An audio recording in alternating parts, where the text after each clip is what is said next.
Dari Mas Pram yang saya klik ya. Terima kasih, Sorry. Pak. Ya. Ya, silakan. Baik, saya lanjutkan. Untuk kekurangan yang kedua itu mendorong pemisahan. Jadi menimbulkan pemisahan seperti perbedaan ras, golongan, tingkat pendapatan, atau kemampuan anak. Nah, itu contohnya seperti keluarga Z tadi ya, kan penghasilannya tuh udah banyak, terus dapat voucher. Nah, dia jadi ingin sekolah, mungkin dari sekolah swasta yang bagus, meningkat lagi ke sekolah internasional. Jadi dia nggak mau lagi untuk ke sekolah negeri. Atau misalnya golongan A ingin sekolah di mana di sekolah itu terdapat golongan yang sama seperti mereka. Dan contohnya lagi mungkin seperti kayak orang kaya yang ingin menyekolahkan anaknya di sekolah yang elit dan berkelas gitu. Jadi akan menimbulkan pemisahan atau mendorong pemisahan ini. Next. Nah, yang ketiga, penggunaan sumber daya publik yang tidak efisien dan tidak merata. Nah, ini ketidaktepatan sasaran. Orang yang seharusnya memang mampu menyekolahkan anaknya di swasta malah dapat voucher itu dan menggunakannya untuk meringankan pengeluarannya. Padahal tanpa diringankan pun dia masih mampu. Nah, contohnya lagi, ya seperti keluarga Z tadi, dia kan sudah mampu, tetapi tetap mendapat voucher. Nah, padahal tanpa voucher pun keluarga Z ini mampu menyekolahkan anaknya, seperti itu. Nah, contohnya lagi kayak orang yang mampu tapi mendapat KIP. Yang keempat, pasar menyediakan pendidikan bisa jadi tidak kompetitif.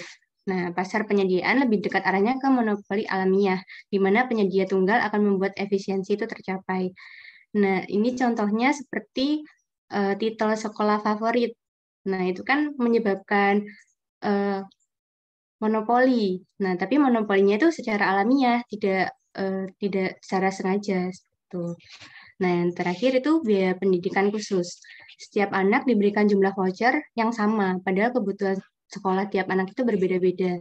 Contohnya kayak anak berkebutuhan khusus, itu kan pasti membutuhkan biaya yang lebih banyak daripada anak-anak yang normal. Oke, selanjutnya. Nah, selanjutnya program lain pemerintah. Yang pertama itu Magnet School. Ya, ini sekolah negeri yang dibangun khusus untuk menarik siswa yang berprestasi atau siswa dengan minat bakat tertentu. Nah, ini contohnya kalau di daerah saya, di daerah Kediri itu ada SMA 5 Negeri Taruna Brawijaya. Nah, mungkin di tempat teman-teman yang lain juga ada kayak sekolah khusus yang dengan minat bakat tertentu. Terus program lain pemerintah yang lainnya tuh charter school. Yakni sekolah yang dibiayai dengan dana publik, tetapi untuk pembinaannya tidak berada di bawah dinas pendidikan setempat atau tidak harus mengikuti aturan sekolah-sekolah negeri seperti pada umumnya. Contohnya tuh kayak MTS atau MAN, itu kan dapat dana publik juga dari Kementerian Agama, tapi untuk pembelajarannya itu nggak di bawah dinas pendidikan, jadi mereka menyelenggarakan pendidikannya sendiri. Terus lagi contohnya seperti mungkin kayak pesantren, kan ada tuh pesantren yang dapat dana publik juga kayak bantuan dari Kementerian Agama. Tapi karena dia pesantren, dia juga menyelenggarakan sesuai aturannya sendiri, tidak di bawah dinas pendidikan setempat. Oke, selanjutnya akan kembali dijelaskan oleh teman saya, Pram. Baik, terima kasih Ristia. Sekarang agenda ketiga kita, 3 dari 4 ya, yakni dampak pendidikan. Nah, di sini diperjelas lagi dampak pendidikan terhadap aspek produktivitas. Nah, pendidikan sebagai akumulasi modal manusia. Di sini dikatakan bahwa pendekatan bahwa keahlian seorang dapat meningkat seiring dengan lebih tingginya tingkat pendidikan. Nah, ini kan benar ya, selaras bahwa keahlian seorang dapat meningkat seiring dengan tingginya tingkat pendidikan. Yang poin kedua yakni dampak kebijakannya adalah pendidikan merupakan hal yang penting dan diprioritaskan karena adanya return to education manfaat yang didapat masyarakat ketika anak-anaknya bersekolah di lingkungan yang berkualitas. Nah, itu untuk pendidikan sebagai akumulasi modal manusia. Selanjutnya yakni pendidikan sebagai alat penyaringan atau filter. Di sini dijelaskan bahwa pendekatan bahwa pendidikan tidak meningkatkan kemampuan, tetapi hanya membedakan mana orang yang memiliki kemampuan tinggi dan mana yang rendah. Itu untuk filter. Jadi di sini difilter mana sih yang mempunyai kemampuan yang tinggi dan mana yang mempunyai kemampuan yang rendah. Di mana selanjutnya yakni dampak kebijakannya adalah pendidikan tidak terlalu diprioritaskan.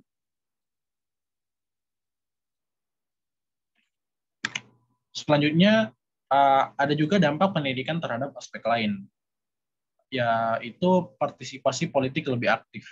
Pasti ya, ini no debat. Kemudian selanjutnya lebih sedikit melakukan pelanggaran kriminalitas. Nah, karena meningkatnya pendidikan itu akan lebih sedikit adanya kriminalitas. Itu kan selalu ditanya, misal ada kejadian kayak kasus-kasus itu selalu kan ditanya itu sekolahnya di mana. Itu kan secara tidak langsung menampakkan bahwa adanya relasi atau hubungan antara pelanggaran dengan pendidikan. Kemudian tingkat kesehatan yang lebih baik. Ini juga berbanding lurus dengan dampak pendidikan itu sendiri, di mana ketika masyarakat memiliki pendidikan yang bagus, mereka juga memiliki pengetahuan yang tinggi atau pemahaman terhadap kesehatan yang akhirnya akan berdampak pada kesehatan mereka yang akan lebih baik. Yang keempat yakni memiliki anak yang tingkat pendidikannya lebih baik. Dan yang kelima yaitu memiliki teman kerja yang lebih produktif. Ini semua selaras dengan dampak pendidikan itu sendiri. Kemudian poin keempat atau agenda keempat yang akan dijelaskan kembali oleh Ristia. Terima kasih. Baik, jadi untuk agenda yang terakhir, yakni peran pemerintah dalam pendidikan tinggi. Oke, next. Nah, macam-macam peran pemerintah. Yang pertama ada state provision, yaitu penyediaan secara langsung pendidikan tinggi melalui kampus-kampus yang diadakan di daerah. Nah, jadi pemerintah secara langsung itu membuat perguruan tinggi, seperti PTN atau PTK. Contohnya ya kayak PKN STAN sendiri, seperti itu. Terus yang kedua, dana transfer PEL. Nah, ini subsidi pendidikan tinggi untuk keluarga miskin agar dapat membantu pengeluaran pendidikan mereka. Nah, contohnya beasiswa bidik misi. Nah, yang ketiga ini pinjaman siswa.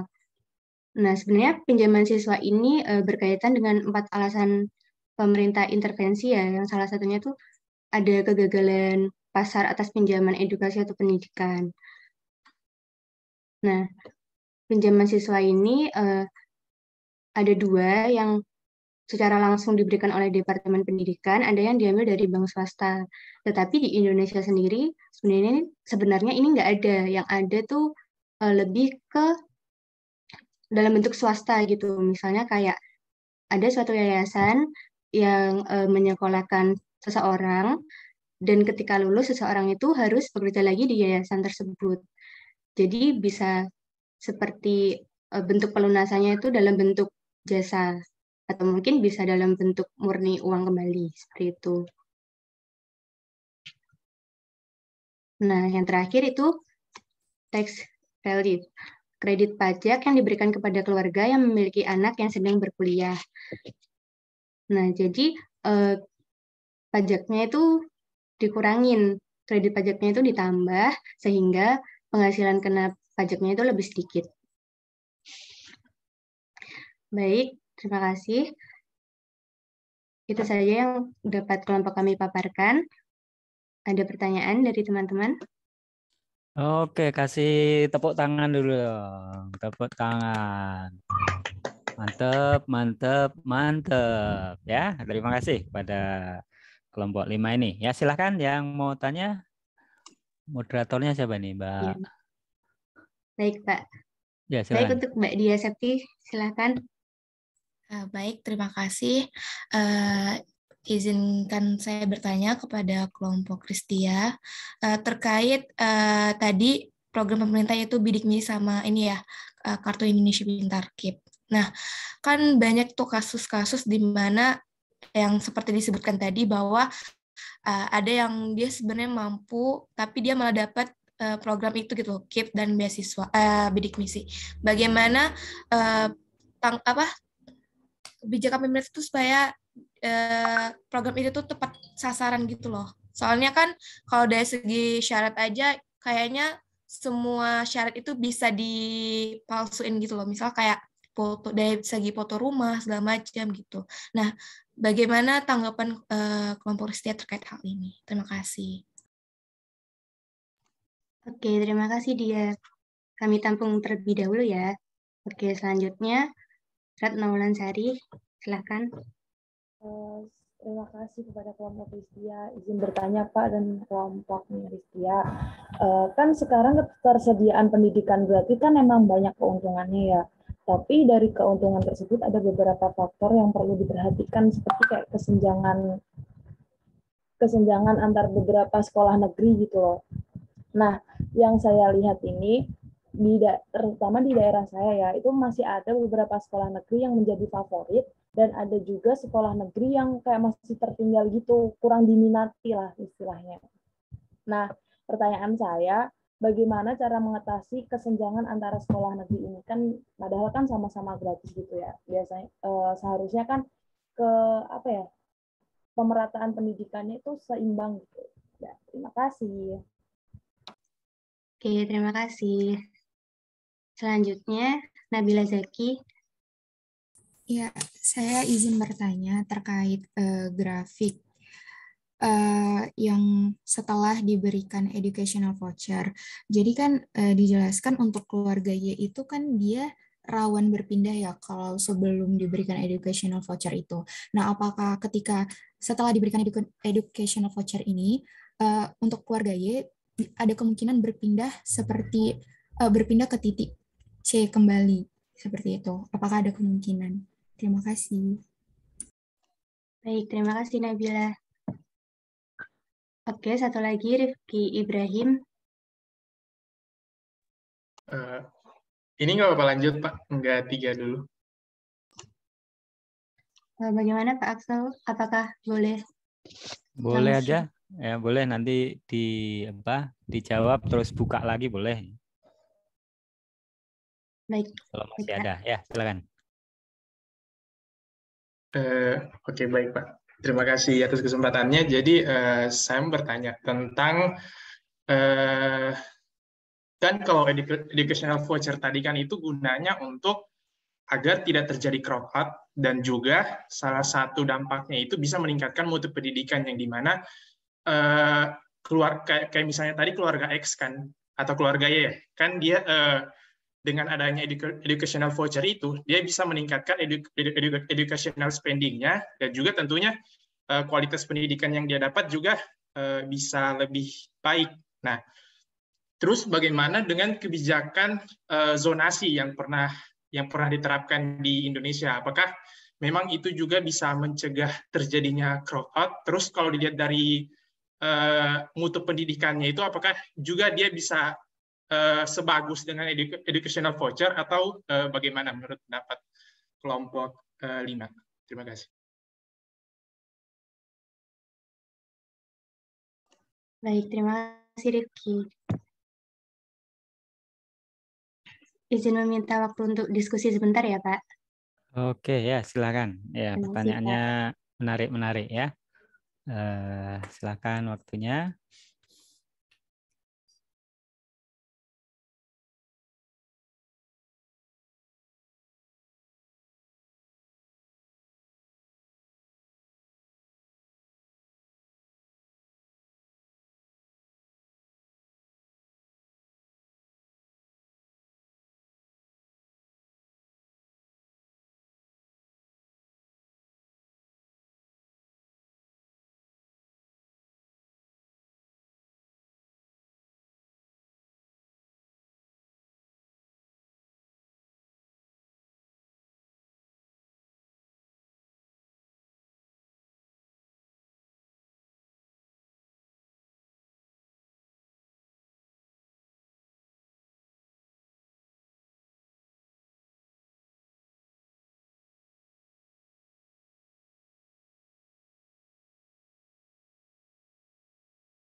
Baik, izin menjawab.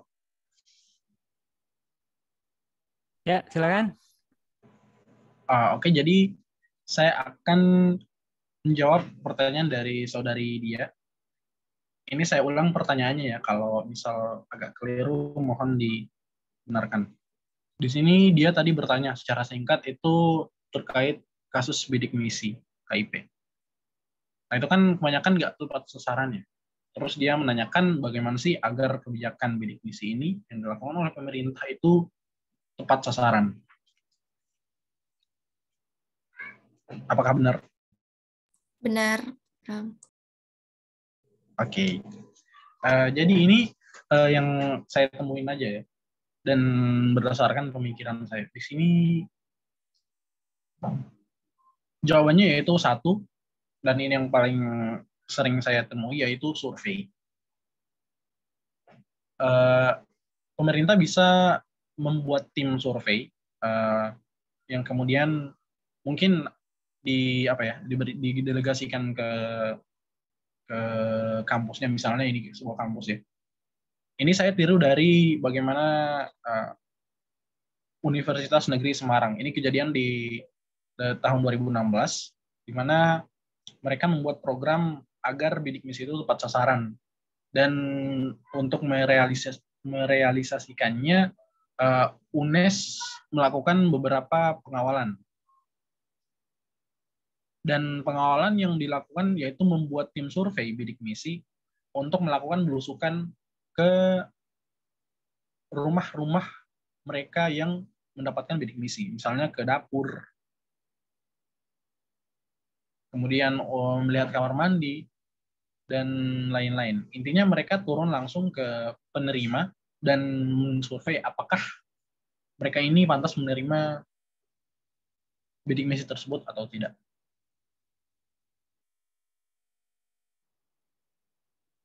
Itu dari saya, apakah ada yang ingin menambahkan?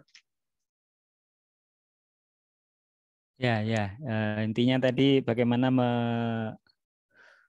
membuktikan ya bahwa data yang dilampirkan atau yang dikumpulkan oleh orang tua tadi valid gitu ya.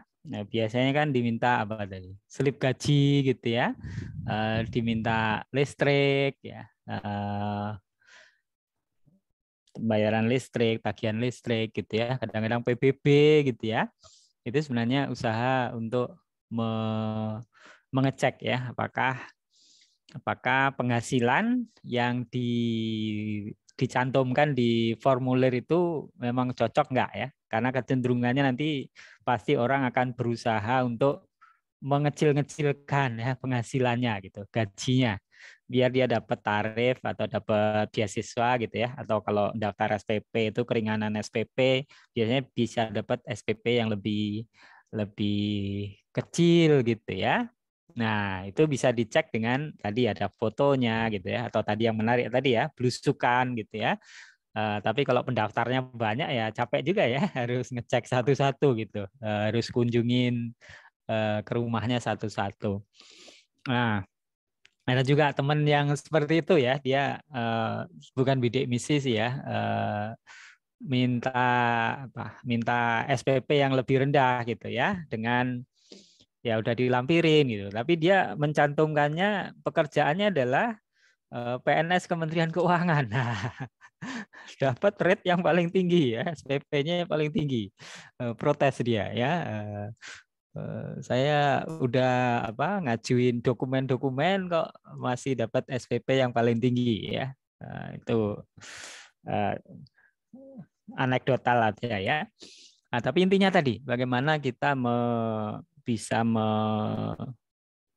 membuktikan ya bahwa orang itu memang berhak ya, memang berhak untuk, misalnya kalau KIP ya, itu kan sebenarnya dia agak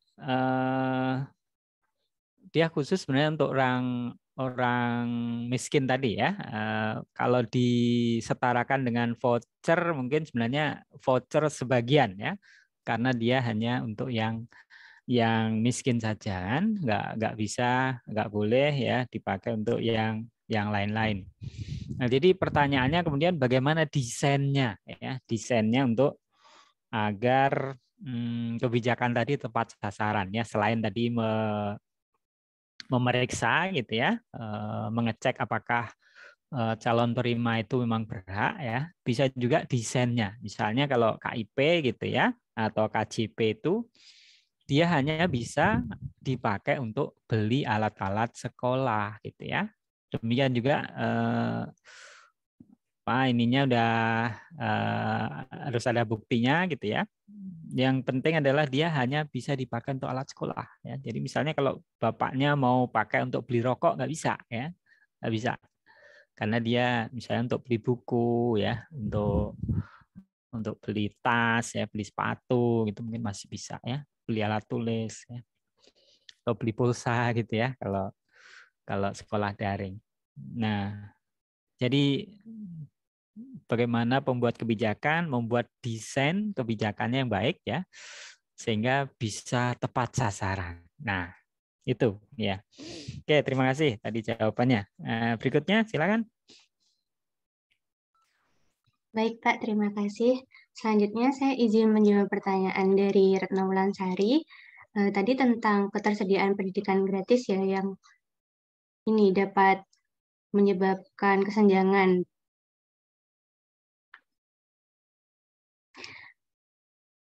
Nah, yang tadi disebutkan Wulan juga ada sekolah negeri yang menjadi favorit. Nah, itu cara mengatasinya gimana? Nah, kan sekarang ini sudah ada sistem penerimaannya itu ada 4 kalau nggak salah. Ada afirmasi, prestasi, kemitraan, sama zonasi. Nah, sebenarnya itu juga termasuk upaya untuk menghilangkan kesenjangan tersebut. Jadi kan biasanya dengan titel sekolah favorit, orang-orang itu cenderung menyekolahkan anaknya ke favorit semua. Dan biasanya sekolah favorit juga didominasi oleh keluarga orang kaya seperti itu ya. Dan sekarang itu udah ada jalur afirmasi, jadi pasti adil. Terus prestasi juga dibagi merata, ada jalur kemitraan juga. Dan yang terakhir itu zonasi. Zonasi itu juga sekarang untuk agar tidak terjadi kesenjangan yang jauh antara sekolah negeri satu sama lain seperti itu. Dan untuk zonasi sendiri kan biasanya masih bisa nih kayak di setting atau di manipulasi dengan menitipkan kakak di dekat daerah sekolah tersebut. Nah, sekarang ada pembaruan lagi yaitu kakaknya itu harus minimal 1 tahun. Jadi kalau tiba-tiba dia berpindah kakak itu juga nggak bisa seperti itu. Bagaimana, Wulan? Apakah menjawab? Ya, terima kasih Mbak Ristia. Baik, terima kasih. Ya, terima kasih. Memang itu menarik ya, pakai afirmasi gitu ya. Afirmasi, kemudian kemitraan, prestasi, zonasi. Zonasi nanti menjawab pertanyaannya Rifki juga ya. Nanti bisa diulangi lagi, dijawab lagi. Ada kemitraan. Kalau kemitraan itu dengan ini ya, dengan RT RW atau gimana? Saya udah lama ini, belum udah 2 tahun lalu ya anaknya masuk. Tapi ya gimana? Yang saya tahu itu kayak perpindahan orang tua juga gitu Pak. Semisal dinasnya pindah seperti itu juga bisa. Oh, jadi anaknya PNS gitu ya, anaknya SN gitu ya, anaknya militer. Oke. Prestasi, kalau prestasi jelas ya, menang lomba gitu bisa dapat kartu sakti ya. Zonasi ya, zonasi nanti kita bahas lagi. Tadi pindah kakak, termasuk saya dulu. Jangan dicontoh nih ya. Saya dari Madiun ya. Sekolah favoritnya zaman saya dulu SMA 2 ya. SMA 2. Saya jadi pindah dari kabupaten ke kota gitu ya. Ikut kakaknya saudara gitu ya. Saudaranya sebenarnya nggak terlalu dekat juga ya. Saya pindah kakak gitu ya. Hanya untuk kepentingan sekolah, daftar sekolah. Ya, karena ada kota kan biasanya kan dari luar kota berapa persen gitu. Dan saya ikut yang jalur jalur luar kota ya, luar kota.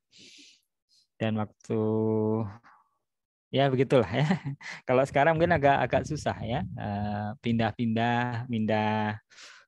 Kalau dulu kan yang pindah mungkin sampai level RT, RW, kelurahan gitu aja, paling sampai kecamatan kan.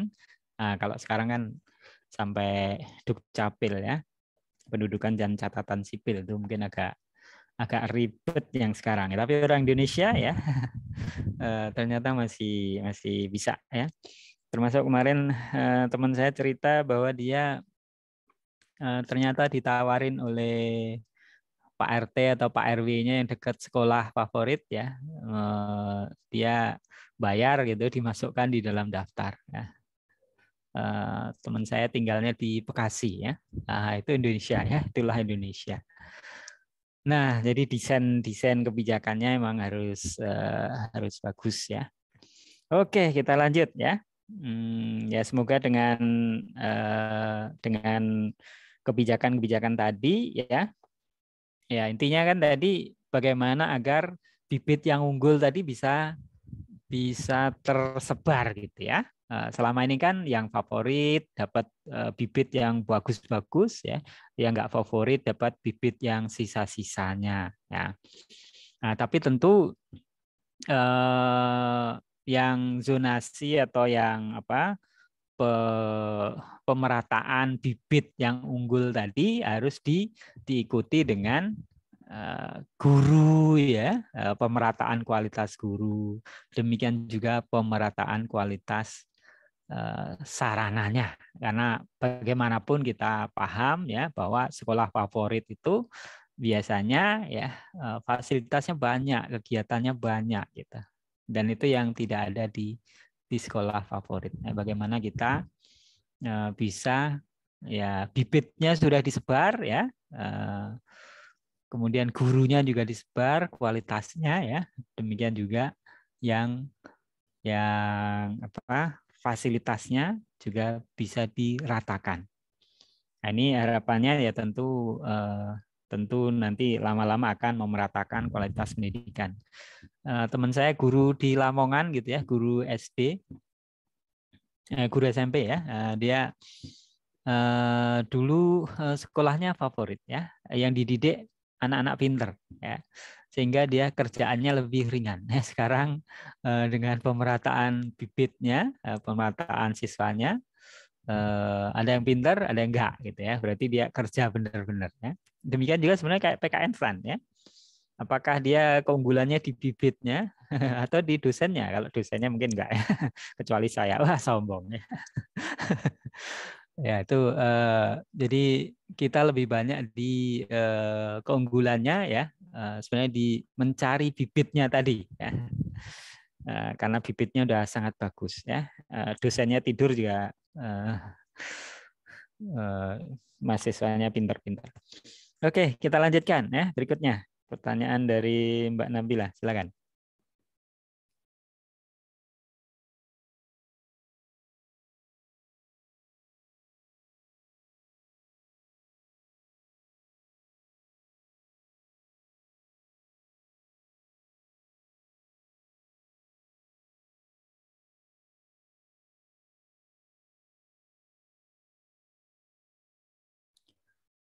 Ya, bagaimana? Silakan.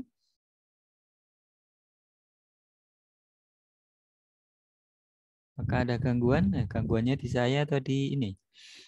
Karena kemarin gangguan ya. Masuk di kok Pak, saya. masuk. Oh, Aman Pak masuk ya. suaranya Pak. Iya, iya. Iya Pak. Baik Pak, sebentar. Untuk pertanyaan Nabila akan dijawab oleh teman saya Pram. Oke, silakan. Izin Pak, sedang merumuskan. Ya, ya, silakan. Setelah voucher, Y kemungkinan akan balik lagi gitu. Balik lagi.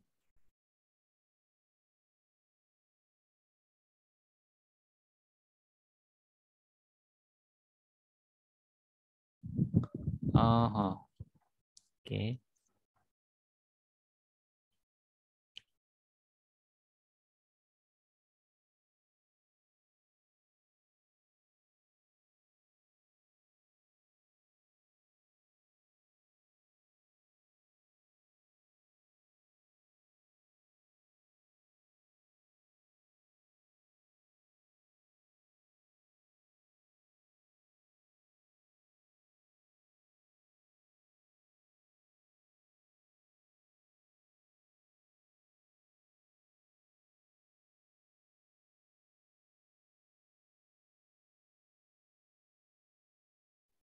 Ya mungkin bisa ditampilkan yang tadi ya, yang grafik tadi.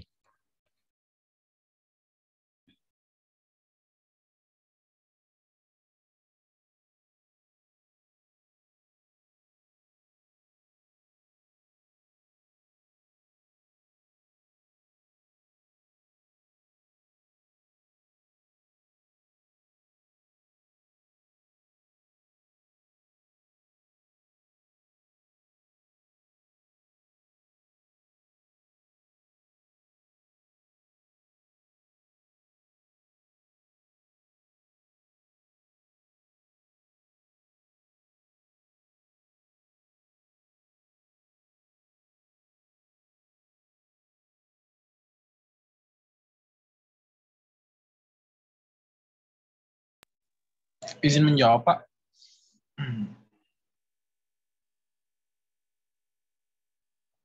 Ya, silakan. Jadi sebelumnya maaf kalau salah, ini cuma opini saya pribadi saja. Jadi di sini kan tadi ditanyain ya. Izin untuk membacakan kembali pertanyaan. Nabila bertanya bahwa apakah setelah diberikan educational voucher,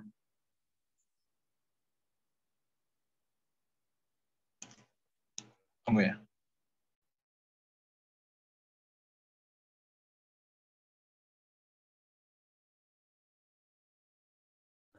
Apakah setelah dikasih educational voucher, Y-nya kemungkinan pindah ke C lagi gitu kalau nggak salah. Ya coba dibandingkan dengan yang grafik satunya, yang voucher. Ini kan Y ke C ya, Y ke C. Kemudian dengan voucher Y ke Y2. Nah, apakah ada kemungkinan Y itu ke C gitu, meskipun sudah ada voucher gitu, bukan ke Y2 tapi ke C gitu. Mungkin gitu pertanyaannya ya.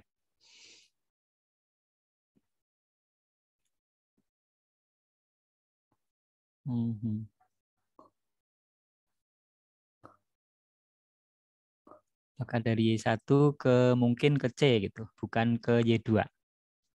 Kira-kira mungkin nggak? Izin berpendapat boleh, Pak? Oh ya, silakan, Mbak Martina. Iya, Pak. Menurut pendapat saya sih, kalau di kenyataannya ada ya, Pak ya, kemungkinan dari Y1 itu C, tapi mungkin itu bisa dibilang outlier sih.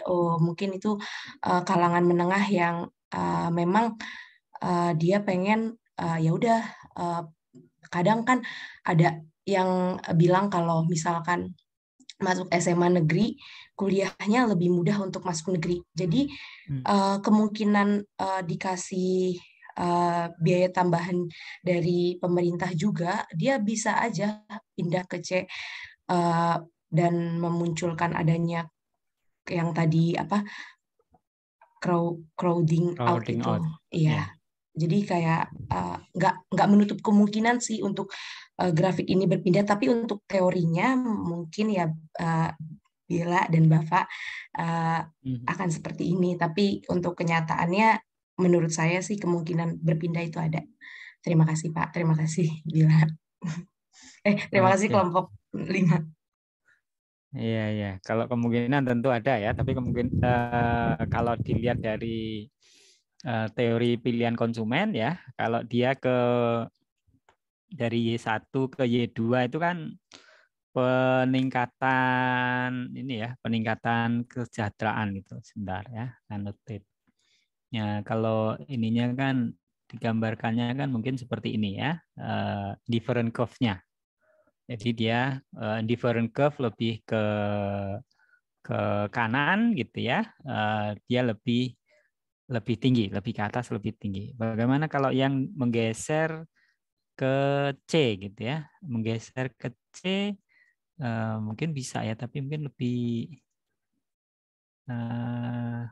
gini kali ya, lebih gini.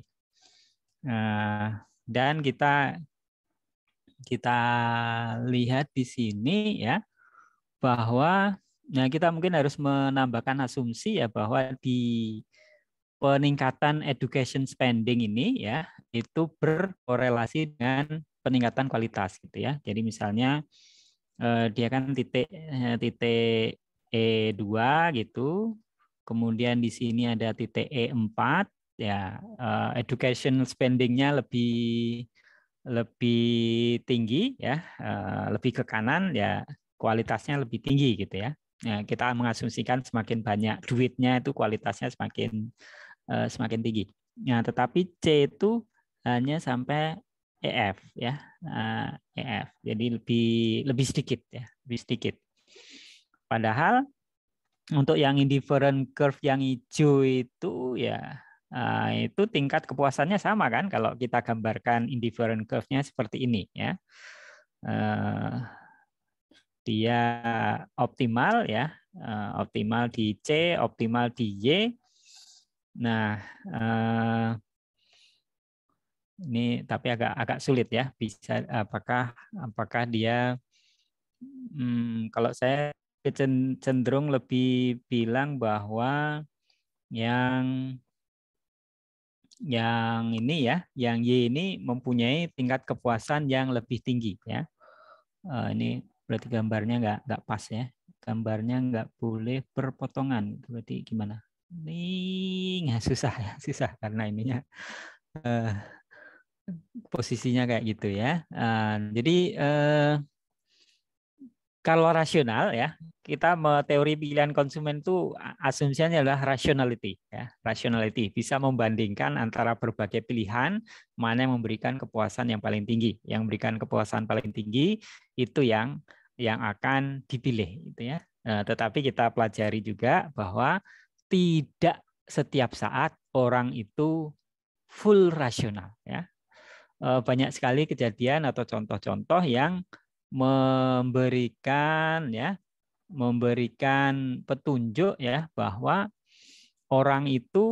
manusia itu lebih bersifat bounded rationality ya, bounded ya, bounded rationality ya, bounded ya, rationality.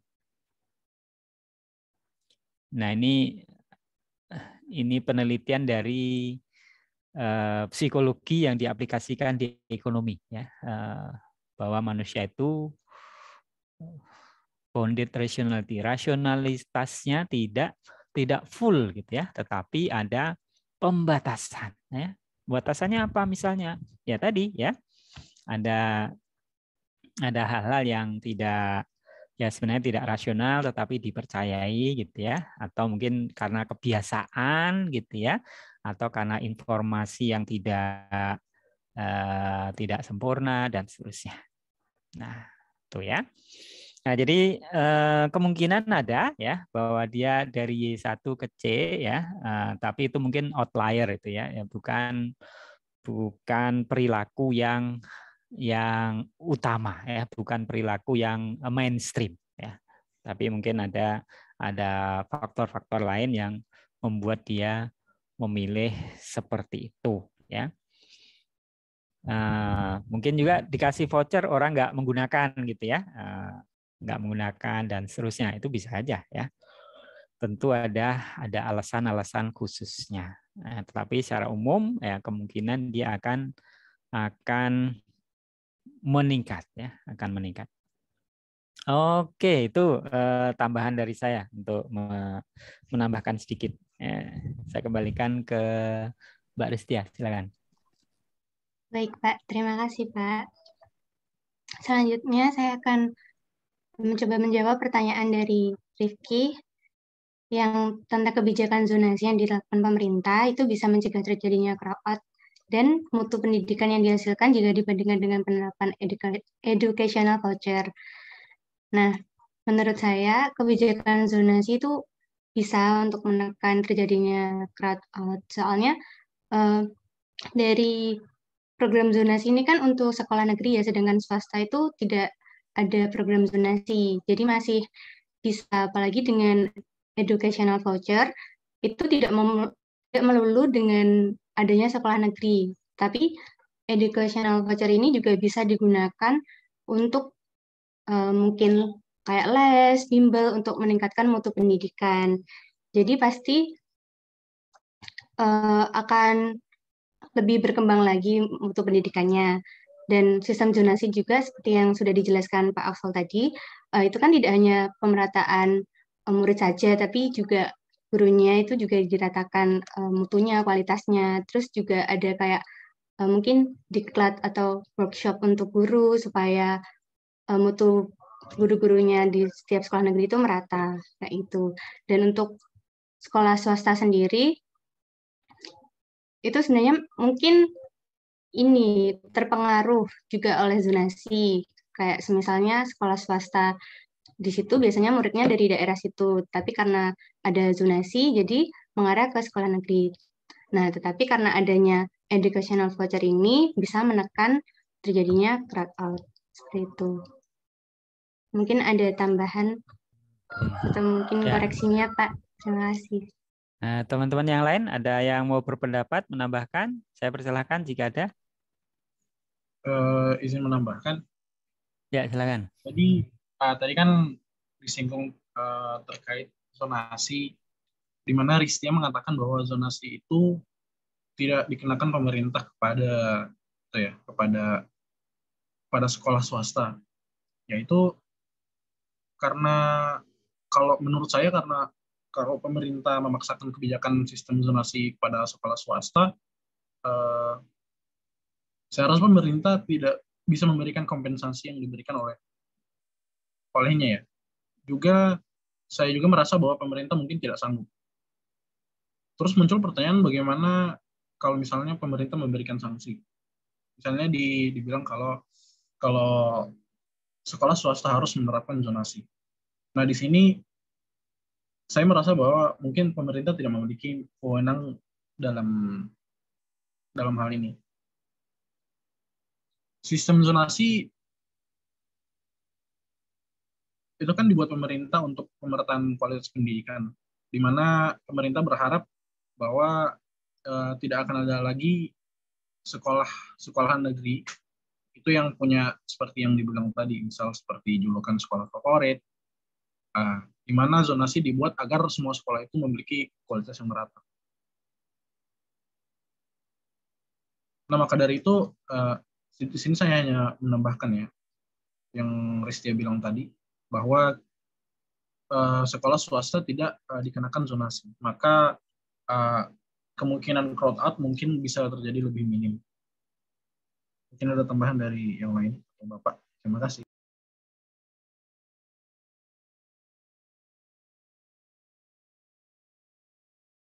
Ya, terima kasih ya.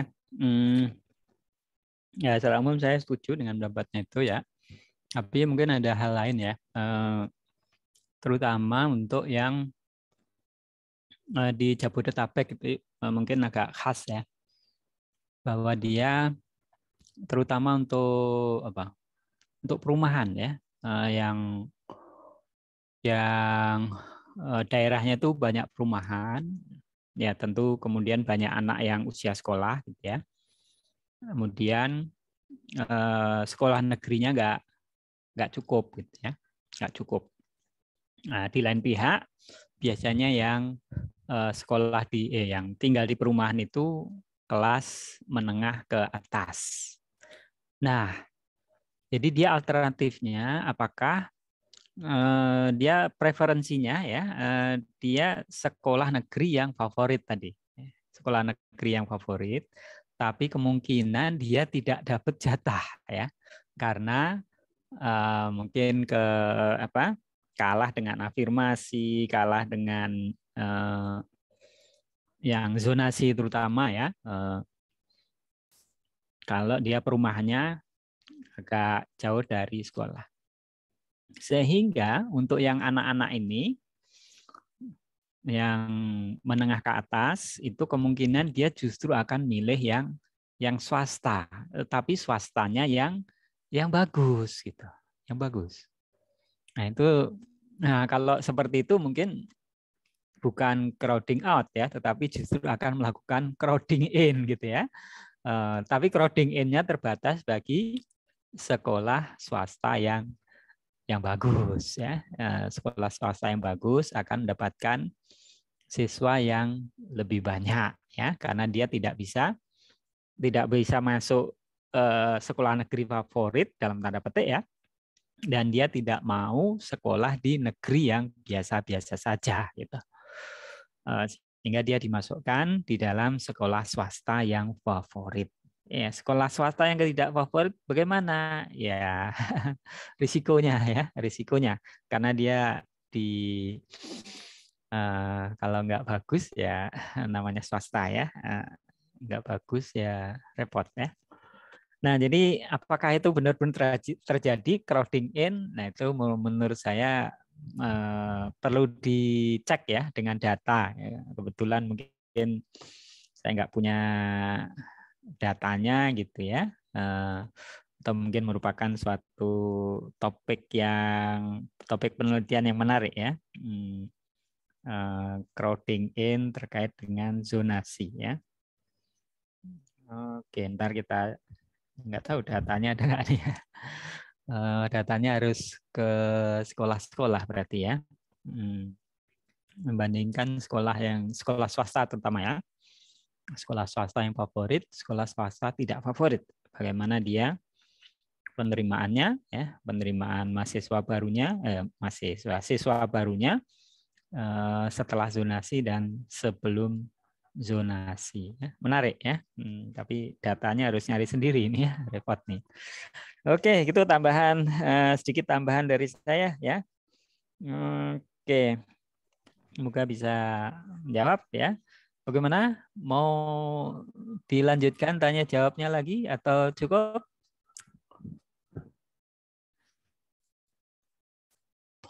Baik, Pak. Terima kasih banyak, Pak. Ya. Apakah boleh dilanjut lagi? Mungkin teman-teman ada yang ingin bertanya lagi, Pak. Boleh aja ya, itu udah ada tuh. 1, 2, 3. Baik, dari Angkasa Surya, silakan. Baik, terima kasih kesempatannya. Tadi kan ini saya mau nanya mengenai UTBK. Jadi kan sekarang lagi ada kasus UTBK yang dijokiin. Nah, itu berarti secara otomatis adanya sistem keamanan yang lemah. Nah, hal ini tuh nantinya bisa mungkin menjadikan awal dari terciptanya generasi yang gagal. Maksud dari generasi yang gagal itu kayak dari awal masuknya aja udah nggak benar, udah salah gitu loh. Bisa jadi nantinya malah menghancurkan negeri dan bangsa ini gitu. Nah, menurut kelompok Anda ini bagaimana tentang kebijakan UTBK dalam hal ini? Mungkin ada solusi dari kelompok Anda mengenai terjadinya kebocoran atau mungkin ketidakbenaran ini setidaknya bisa meminimalisir agar hal ini tidak terjadi. Terima kasih. Baik, terima kasih Angkasa. Selanjutnya Muhammad Asif, silakan. Ya, saya izin bertanya untuk kelompok 5. Kan sesuai dengan mandatory spending itu, pendidikan itu kan memiliki anggaran sebanyak 20% dari APBN dan APBD. Nah, yang ingin saya tanyakan adalah apakah boleh suatu daerah itu menyumbangkan dana pendidikannya kepada daerah yang memerlukan dana pendidikannya itu lebih banyak karena perlu mengejar ketertinggalan pendidikan itu. Terima kasih.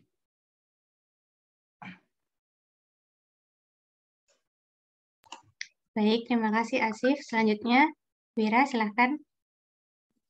Baik, terima kasih kesempatannya kelompok penyaji. Saya izin bertanya mengenai peran pemerintah khususnya dalam hal ini, yaitu Pell Grant atau student loans atau pinjaman siswa, di mana di Indonesia sendiri kan kita belum menerapkan ya kan terkait dengan student loans ini. Nah, kira-kira kalau misalnya kita melihat student loans ini kan dia bisa membantu banget ya buat mungkin para siswa atau mahasiswa yang membutuhkan gitu kan, tapi kenapa sih di Indonesia masih belum bisa diterapkan gitu kan, sedangkan kalau kita lihat penerapannya di negara-negara maju, student loans ini sangat berdampak signifikan gitu sama pendidikan di negara-negara maju. Terima kasih.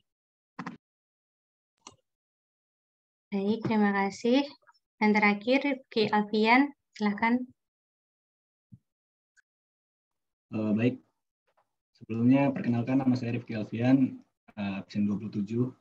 Izin bertanya Pak, sama untuk kelompok kalian. Ini kan yang saya tahu, untuk pendidikan kan benefitnya untuk jangka panjang ya, kayak misalkan riset dan pendidikan-pendidikan lainnya. Untuk jangka pendeknya, saya masih belum nyampe gitu. Kira-kira apa aja ya? Oke, itu aja. Terima kasih. Baik, terima kasih. Kami tutup dulu untuk sesi kedua ini. Izin berdiskusi terlebih dahulu ya, Pak. Oke, silakan. Ya, Mas, pertanyaannya ya bagus-bagus. Ya, silakan.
Baik, Pak.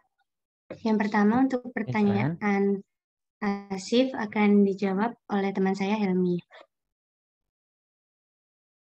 Baik, Bapak dan teman-teman, mohon izin untuk menjawab. Jadi, mohon saya ulangi pertanyaan dari Asif. Jadi, kan sesuai dengan mandatory spending, pendidikan itu mendapatkan jatah APBN sebanyak 20%. Dan yang ini ditanyakan Asif itu kurang lebih, apakah suatu daerah itu boleh menyumbangkan dana pendidikannya kepada daerah yang memerlukan dana pendidikan lebih banyak karena perlu mengejar ketertinggalan. Apakah benar, Mas Asif? Iya, benar. Mohon izin, ini saya menjawab pribadi. Kalau itu kan masuknya kayak transfer daerah ya. Mungkin kalau kerjasama, misal ada 2 daerah nih kerjasama, mungkin kalau transfer daerahnya terkait dengan pendidikan itu mungkin bisa dilakukan karena memang transfer daerah itu tetap ada ya. Jadi hal tersebut tetap dapat bisa dilakukan dalam rangka membantu daerah yang lain dalam mengejar ketertinggalan pendidikan. Mohon izin Bapak untuk ditambahkan. Ya, terima kasih ya. Ini kalau setahu saya yang daerah yang sering menyumbang itu ya itulah DKI ya, karena DKI itu kaya ya, kaya. Kalau yang lain saya belum dengar ya bahwa dia menyumbangkan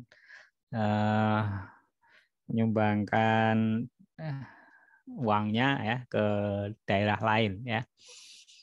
Nah, tetapi DKI pun kalau nggak salah itu yang ya karena dia bagaimanapun menyadari ya bahwa Depok, Bekasi, Tangerang Selatan gitu ya, Bogor ya sampai Bogor ya. Itu merupakan daerah penyangga ya, daerah penyangga dari DKI Jakarta. Tetapi setahu saya yang disumbangkan itu bukan terkait dengan pendidikan ya, tetapi terkait misalnya dengan yang saya tahu itu pengelolaan sampah gitu ya. Karena dia DKI buang sampahnya ke negara ya, ke daerah tetangganya ya. Demikian juga mungkin terkait dengan transportasi ya, pengelolaan banjir gitu-gituan ya. Yang secara langsung atau tidak langsung dia menguntungkan ya atau terkait langsung dengan tidak langsung dengan DKI Jakarta. Tetapi untuk pendidikan saya kurang paham ya. Kelihatannya tidak ada ya bahwa transfer dari daerah lain terkait dengan untuk pendidikan gitu ya. Yang kemarin baru saja kabar bahwa Bu Sri Mulyani ya Menteri Keuangan ya, protes ya mengapa TKDD ya transfer ke daerah dan dana desa itu lebih banyak dipakai untuk biaya aparatur ya yang pekan ini atau pekan kemarin ya yang menjadi highlight-nya. Nah, jadi jangankan nyumbang ya, jangankan nyumbang. Biasanya kalau nggak dipakai untuk yang aparatur ya, kasih hibah ke pendukungnya gitu ya. Kalau nggak diparkir di bank daerahnya ya, untuk mendapatkan bunga atau bagi hasilnya. Boro-boro dikasih ke tetangganya ya. Ini sendiri ya. Biasanya dihabiskan sendiri atau disimpan sendiri ya, kecuali DKI ya, karena DKI berkepentingan ya dan DKI kaya raya ya.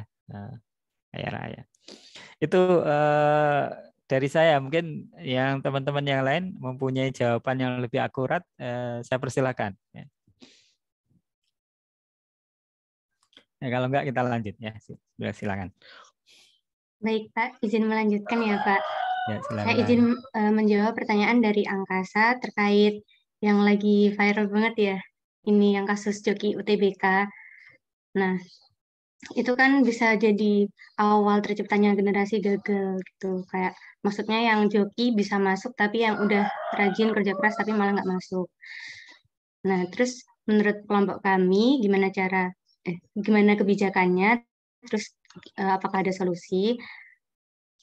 Nah, ini mungkin bisa menjadi evaluasi dari untuk lembaga tes masuk perguruan tinggi ya, dari pihak LTMPT-nya sendiri.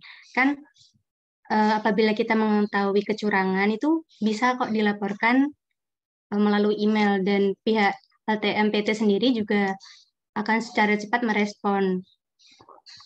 Dan ada lagi caranya dengan ini kalau dibilang kayak speak up gitu, supaya banyak pihak yang mengerti dan segera ditangani, segera dibongkar. Terus pihak kepolisian juga ini kayak menggerebek tempat untuk melakukan joki tersebut. Nah, sebetulnya itu dari pihak LTMPT sendiri itu sudah berusaha ya, kayak mencegah adanya joki atau mengurangi kecurangan. Nah, salah satunya itu dari pemeriksaan identitas. Nah, jadi nggak bakal ada identitas yang fiktif. Dan semisal nantinya ketahuan seperti yang kemarin sempat heboh terjadi itu, nama-nama yang sudah terdaftar itu kan sudah ketahuan. Nah, itu akan merugikan diri mereka sendiri. Seperti itu. Jadi mungkin juga bisa menyebabkan efek ke generasi berikutnya untuk tidak akan melakukan hal tersebut. Seperti itu. Mungkin ada tambahan dari teman-teman dan Pak Aksal. Ya, silakan teman-teman. Kalau pengalaman saya kemarin terkait dengan saya tahun lalu jadi panitia SPMB ya, panitia SPMB. Dan memang menurut saya kalau UTBK itu kontrolnya itu kurang ya. Kita sebenarnya pengen ngeceknya itu pakai retina gitu atau pakai ini ya, pakai sidik jari. Tapi nggak tahu, kelihatannya nggak dilakukan ya. Dia hanya cek KTP, foto gitu. Yang ya tapi ya itu resikonya kita sendirilah ya. Kalau sebelumnya ketika PKN STAN masih mandiri melakukan SPMB, nah itu hal-hal seperti ini juga sering terjadi atau hampir pasti terjadi ya. Dan di daerah-daerah tertentu itu kelihatannya udah ada jaringannya gitu. Saya tidak perlu sebut namanya ya, tapi ada 2 daerah yang sangat berisiko gitu ya untuk perjokian ini ya, dan pakai canggih gitu ya, alatnya canggih ya, diselipin di telinga, di apa gitu ya, dan seterusnya. Bagaimana dilaporkan ke polisi? Nggak bisa ya, bukannya nggak bisa ya, nggak ada tindak lanjutnya. Kita mau menuntut dengan apa gitu, pasal apa gitu. Sehingga biasanya jaringannya itu ya tidak bisa dihukum atau polisi nggak mau hukum gitu ya. Itu pengalaman kita dulu di SPMB PKN STAN seperti itu ketika masih melakukan SPMB sendiri ya. Padahal udah di metal detektor gitu ya, di sidik jari dan seterusnya. Ya itu mengurangi ya, tapi yang cheatingnya ya tetap ya semakin maju teknologi ya ternyata cheatingnya juga menggunakan teknologi yang semakin maju. Tetapi untuk yang ketika kita menggunakan UTBK ya mau nggak mau ya kita nanti percaya sepenuhnya kepada proses yang dilakukan untuk UTBK ya. Ya kita bisa ya kita melakukan screening tambahan gitu ya, yang bukan hanya terkait dengan UTBK ya, terkait dengan tes-tes yang lain. Nah itu mungkin bisa ya bisa mengurangi lah ya, mengurangi. Nah jadi yang namanya ada gula ada semut ya. UTBK sangat penting sekarang ini ya, bisa merupakan ya untuk masuk ke perguruan tinggi negeri ya, meskipun ada alternatif jalurnya ya, tetapi UTBK penting juga ya, sangat penting ya, terutama kalau dia tidak bisa masuk lewat jalur yang lain ya, atau dia pengen misalnya masuk di PKN STAN gitu ya, yang mau nggak mau harus UTBK. Ya, semakin tinggi nilai suatu dampaknya ya tentu insentif untuk melakukan kecurangan itu semakin besar ya.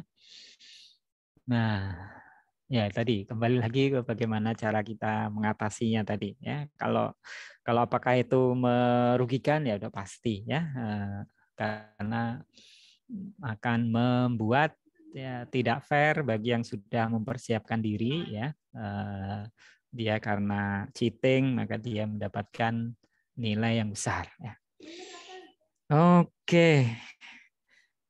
Itu tambahan dari saya ya, curhat saja, cerita saja ya. Mungkin yang lain-lain ada tambahan atau komentar, saya persilakan.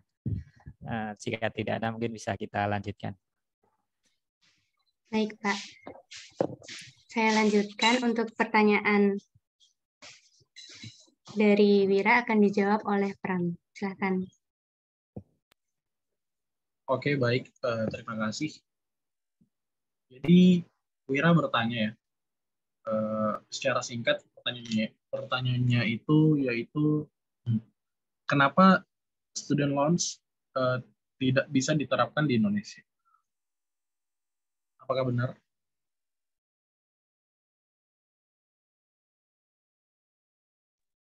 Iya. Oke. Nah, jadi pertama saya jelasin dulu ya apa itu student loan. Jadi di Indonesia sendiri student loan ini dikenal dengan istilah kredit pendidikan. Jadi penjelasannya yaitu kredit pendidikan ini kayak mekanisme atau kayak program pinjaman yang ditawarkan oleh pemberi kredit atau pemberi pinjaman itu kepada siswa perguruan tinggi atau siswa sekolah. Nah, mekanismenya yaitu pinjaman ini itu harus dilunasi ketika atau saat nanti si siswa itu yang penerima kredit itu lulus dan bekerja. Nah, jadi student loan atau pinjaman kredit ini di Indonesia sendiri sebenarnya sudah dijalankan ya, yaitu beberapa tahun yang lalu, sekitar 2018 itu Pak Presiden Joko Widodo pernah menyinggung terkait hal ini. Ini saya kutip dari ajaib.co.id. Itu dibilang bahwa Pak Presiden itu menyarankan agar bank-bank bisa menyalurkan kredit pinjaman kepada siswa seperti student loan yang ada di Amerika. Nah, kemudian untuk memforward program Pak Jokowi ini, akhirnya direalisasikanlah oleh Kementerian Riset Teknologi dan Pendidikan Tinggi atau Kemenristekdikti. Dengan alasan bahwa untuk membantu mahasiswa Indonesia agar bisa membayar biaya kuliahnya dengan rasio besaran pinjaman itu sampai ratusan juta. Nah, kemudian di sini juga disinggung kenapa sih student loan ini difokuskan ke perguruan tinggi, itu ya karena pendidikan tinggi di Indonesia itu tidak ditanggung oleh pemerintah, kecuali kita ya. Kebanyakan untuk pendidikan dasar atau SMA, SMP, SD itu ditanggung oleh pemerintah melalui berbagai macam program. Nah, untuk programnya sendiri itu misalnya dari BRI ya, BRI itu memberikan program yang bernama Briguna Fleksi Pendidikan, kemudian juga dari Bank Mandiri juga membuat sebuah program, Bank BTN, dan juga sampai dana didik.id. Nah, berhubungan dengan pertanyaan tadi, ada risiko dari student loan, terutama di Indonesia ya. Pertama, yang paling pasti yaitu menjadi beban bagi siswa atau bagi masyarakat. Karena utang itu kan harus dilunasi juga ya.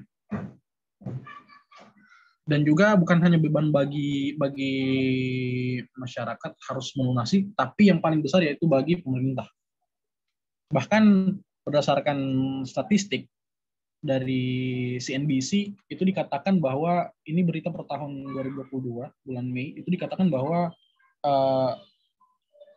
negara Amerika menanggung krisis sebesar 1,7 triliun. Itu sangat gede ya. Triliun sih, berarti kalau dijutain kayaknya jadi miliar, 1,7 miliar dolar. Itu ada krisis di Amerika terkait student loan ini. Dan juga diprediksi nanti di tahun 2035 itu bisa sampai 3 miliar dolar.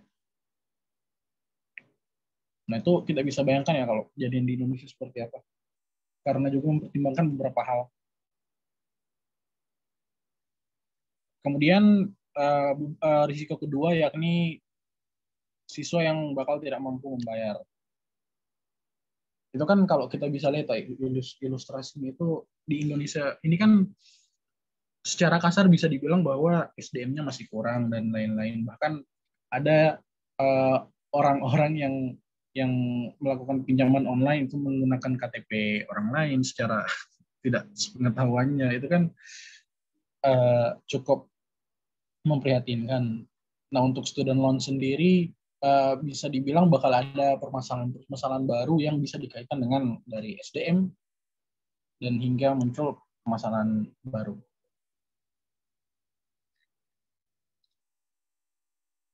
Nah, jadi itu sih dari saya karena beberapa permasalahan tadi, dan juga melihat bahwa Indonesia mungkin trade off ya, mesti mempertimbangkan beberapa hal. Mungkin memiliki kebijakan yang lebih baik lagi daripada menggunakan student loan. Mungkin bisa ditambahkan oleh teman-teman atau mungkin Bapak. Oke ya, terima kasih. Tadi yang disebutkan tadi, kalau saya googling itu kredit pendidikan atau pinjaman pendidikan itu lebih bersifat pinjaman swasta gitu ya, private. Jadi kalau kita cek itu yang pakai apa, pakai yang online ternyata banyak juga ya. Ternyata banyak juga. Ini termasuk misalnya fintech.id gitu ya. Fintech.id, cicil.id ya. Macam-macam ya. Edufun ya. Macam-macam ya. Nah, Dana Cita ya, macam-macam ternyata ya, Dana Didik ya, banyak sekali yang memberikan penawaran selain tadi yang disebutkan tadi perbankan tadi ya, memberikan dana pendidikan, pinjaman pendidikan. Nah, tapi untuk yang diberikan oleh pemerintah pusat ya atau pemerintah itu kelihatannya masih terbatas. Atau saya belum dapat googlingnya ya. Diberikan pinjaman langsung itu belum ya. Demikian juga tadi memberikan garansi gitu ya, atau memberikan pembayaran bunganya atau memberikan garansi pembayarannya, cicilannya itu juga belum ada. Nah, mengapa hal tersebut ya? Kalau kita bandingkan dengan Amerika Serikat ya, yang tadi kan contohnya Amerika Serikat ya, student loans, yang pengen kita contoh ya, tapi harus hati-hati kita kalau mencontoh student loans Amerika Serikat, karena pada kenyataannya student loan di Amerika Serikat itu sekarang menjadi problem ya, menjadi problem. Dia banyak sekali yang tidak mampu untuk mengembalikan, ya, tidak mampu mengembalikan. Mengapa ya? Mengapa?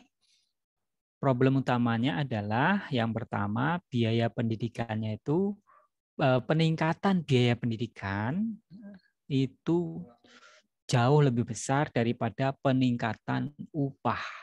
Ya.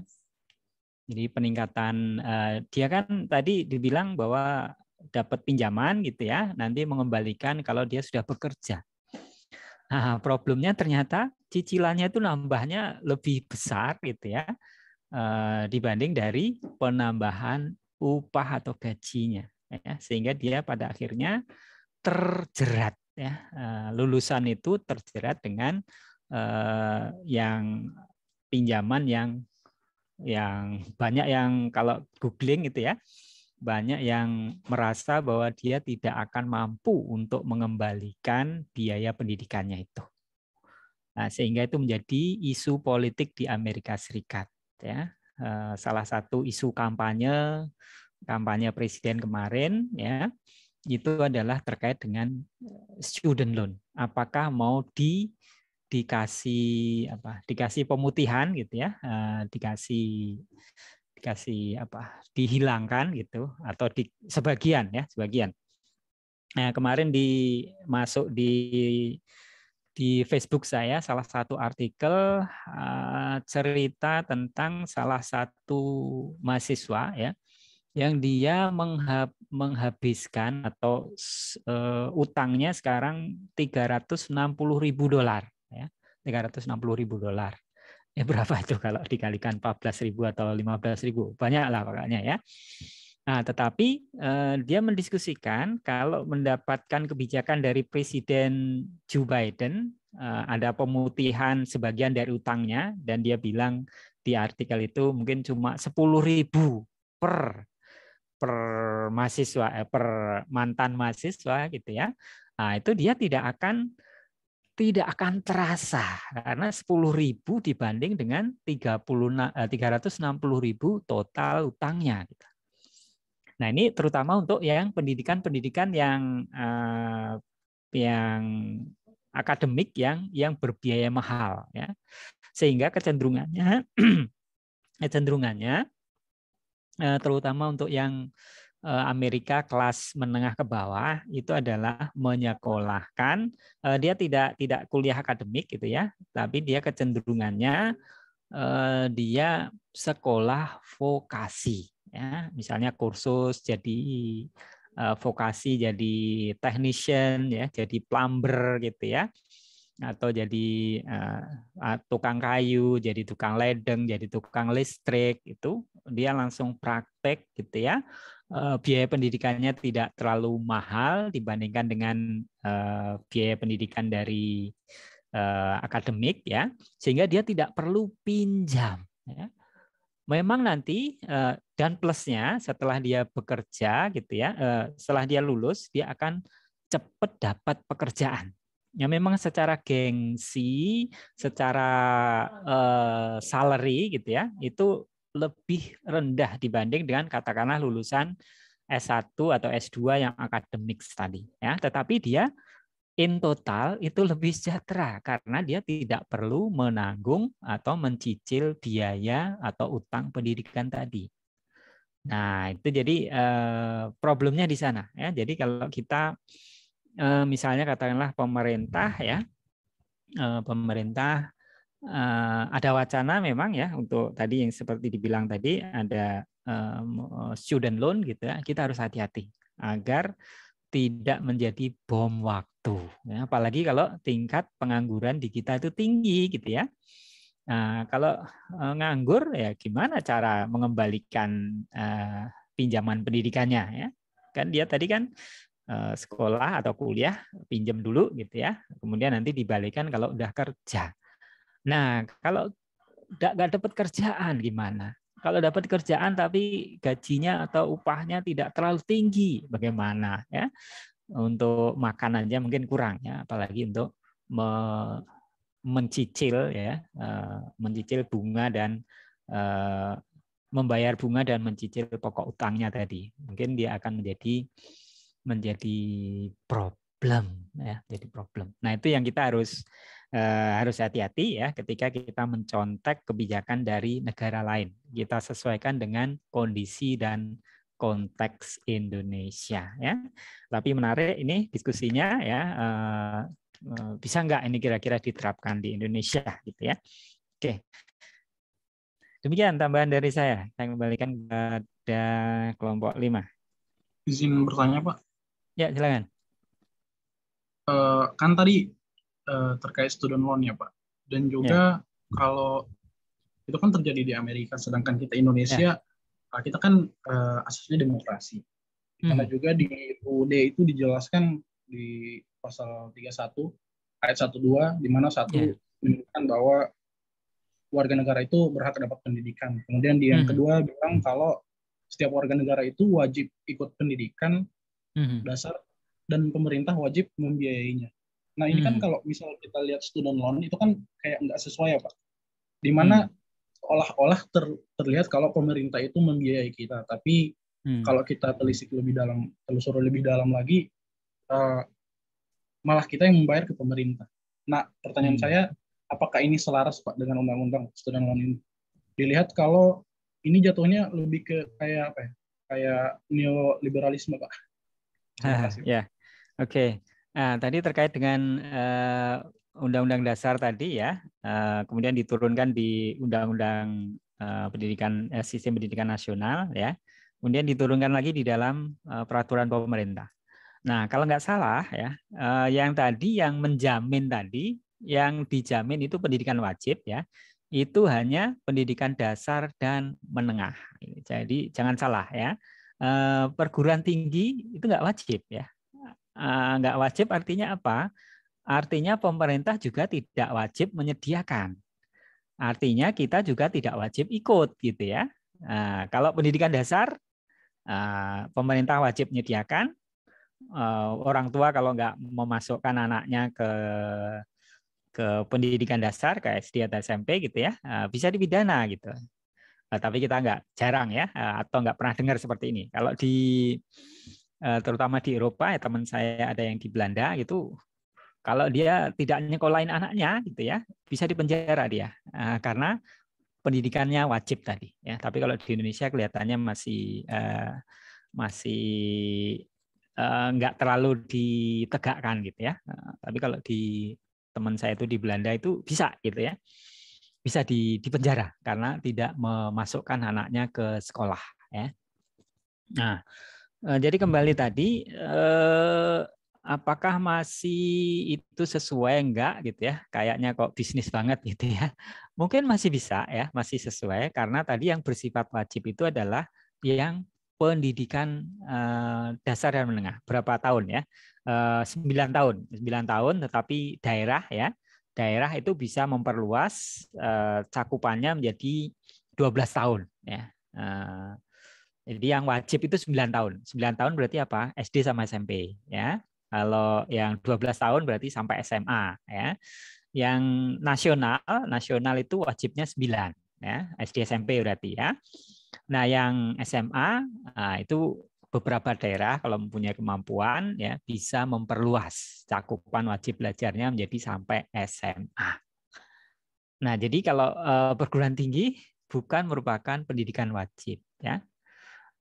Jadi ya seperti biasa, the devil is in the detail. Kadang-kadang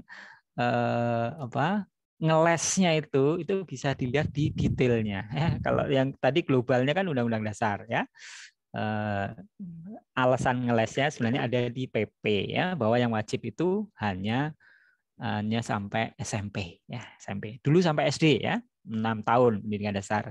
Sekarang ditingkatkan menjadi sampai SMP ya. Untuk daerah-daerah tertentu bisa sampai SMA. Itu ya. Itu respon saya. Mungkin teman-teman yang lain punya pendapat, saya persilahkan jika ada. Baik, terima kasih Pak. Terima kasih ya. Jika tidak ada, silakan lanjutkan yang dari Mas Rifki ya.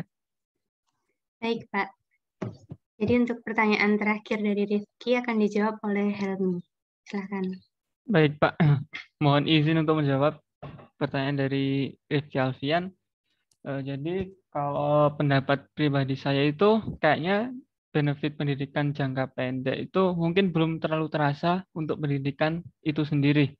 Tetapi mendapatkan manfaat dari pendidikan secara jangka panjang itu bisa dimulai dari sekarang, dari jangka pendeknya. Jadi misalnya pada saat kelas nih, kayak partisipasi pada saat kita kerja kelompok itu nantinya bisa jadi partisipasi di misalnya di DPR, di DPRD atau di pokoknya bagian politik lah itu mungkin contohnya bisa seperti itu.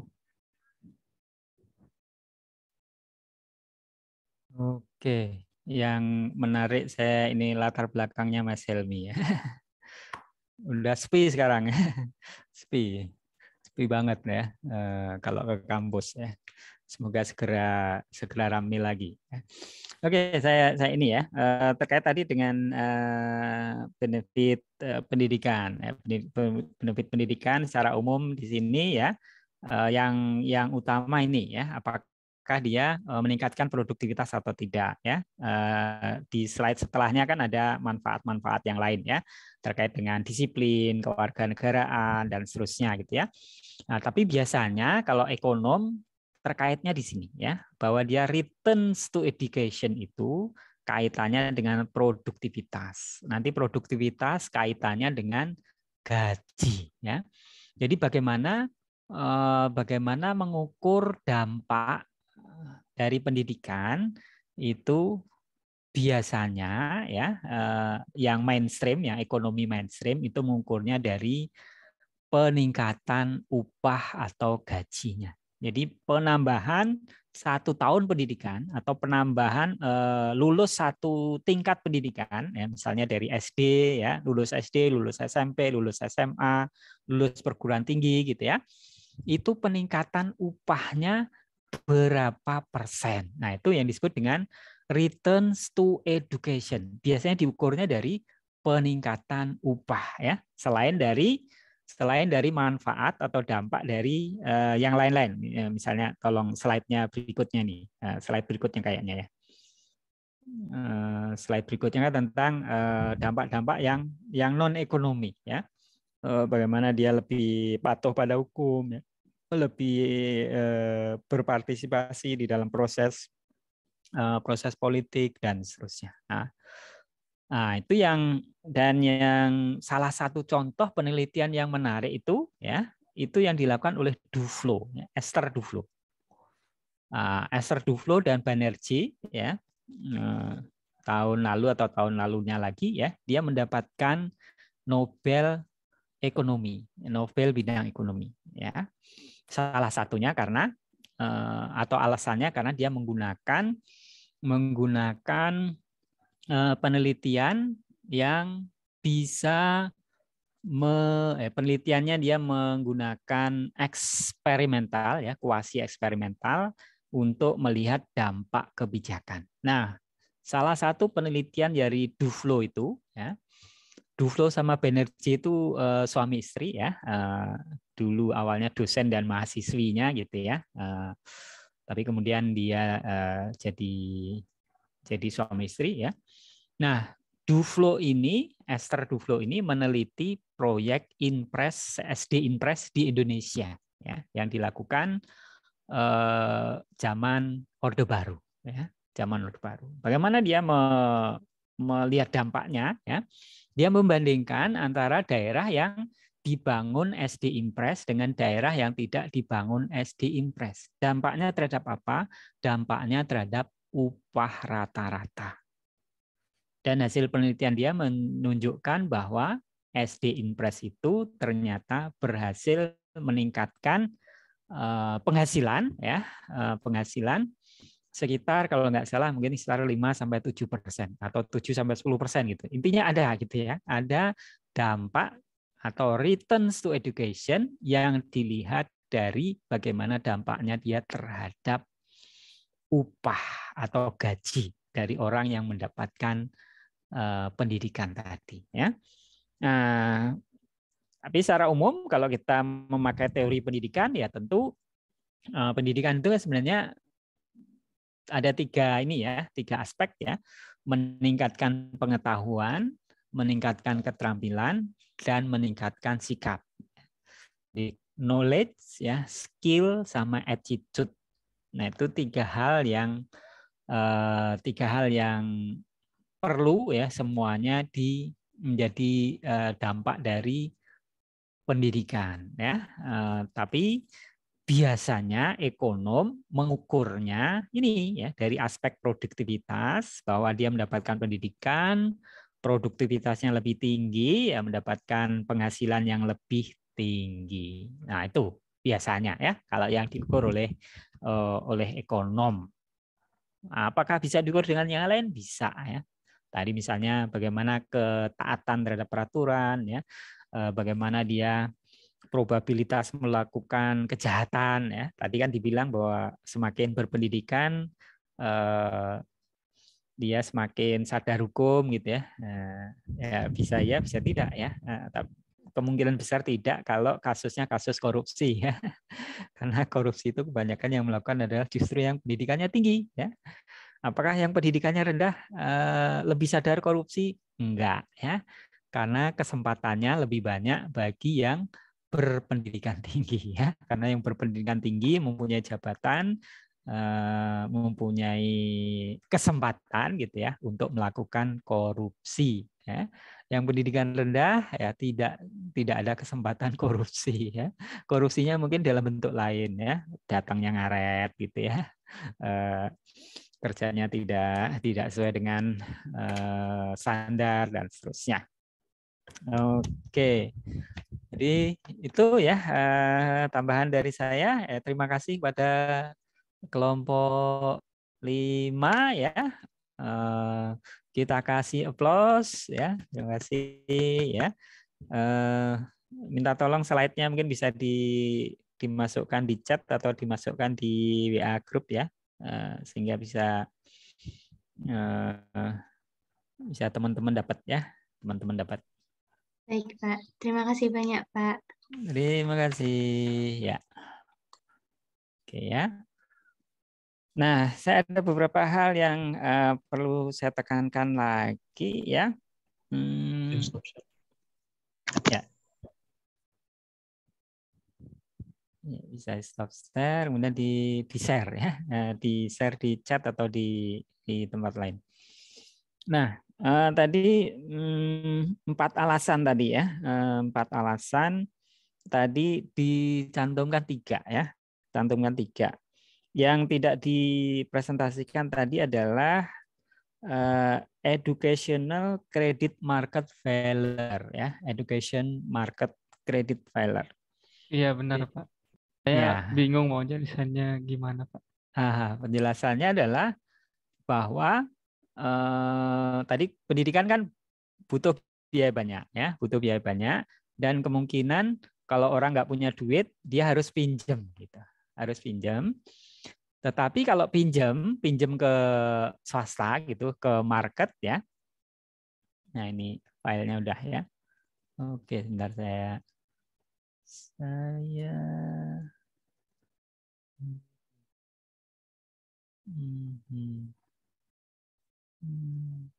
oke. Ya. Downloadnya ya. Oke.